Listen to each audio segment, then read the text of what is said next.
Get out.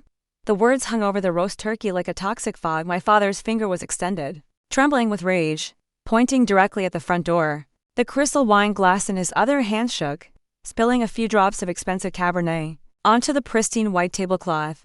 Did you hear me? He bellowed, his face turning a shade of crimson that matched the Christmas decorations. You are not family, you are a leech. I want you out of my house immediately.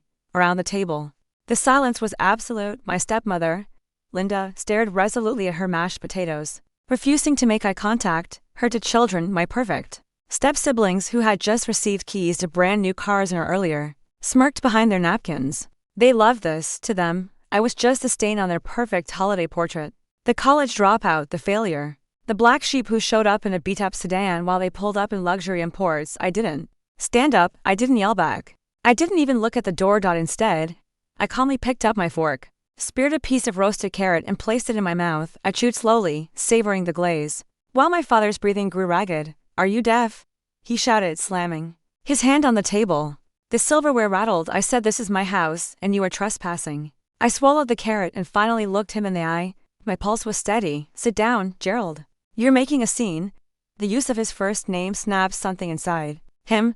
He pushed his chair back, screeching against the hardwood floor, and started marching toward me. I'm calling the sheriff. I'm going to have you dragged out of here in handcuffs. You could do that, I said, my voice barely above a whisper, yet it cut through the room. But the sheriff is going to be very confused when he sees who actually owns this property. He froze halfway to the kitchen phone. What are you talking about?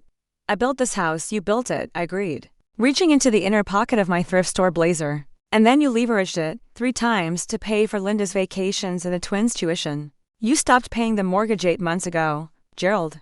You ignored the bank's letters because you thought you were too big to fail.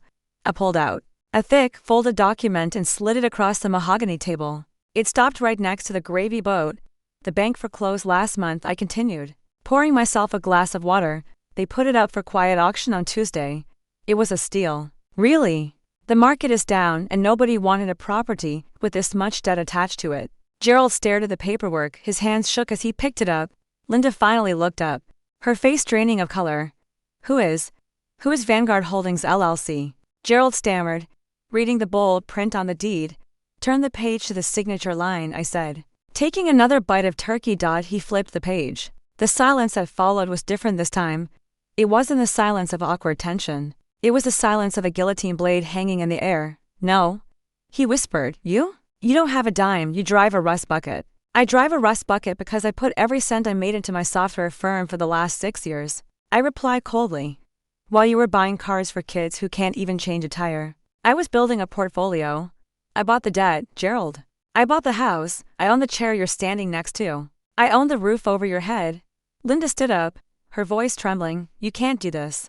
It's Christmas, you're right, I said, wiping my mouth with a napkin. It is Christmas. Which is why I'm not kicking you out into the snow tonight. That would be cruel. I looked at the twins, whose smirks had evaporated into terrified confusion. You have until January 1st to vacate the premises, I announced, my voice flat and businesslike. I've already scheduled the contractors. I'm gutting the place.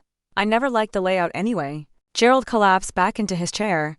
He looked small. The arrogance that had defined my entire childhood, the power he held over me with his money and his status, dissolved instantly. He was just an old man in debt, sitting in a house owned by the son he had tried to disown. Why? He croaked. Because you pointed at the door, I said, picking up my wine glass. And you were right. You aren't family, you're just tenants and you're late on the rent. I finished my glass of wine while they sat in paralyzed silence.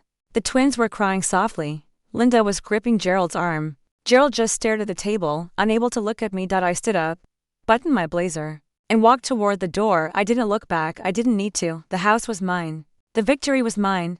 And the silence they were left with, that belonged to them now.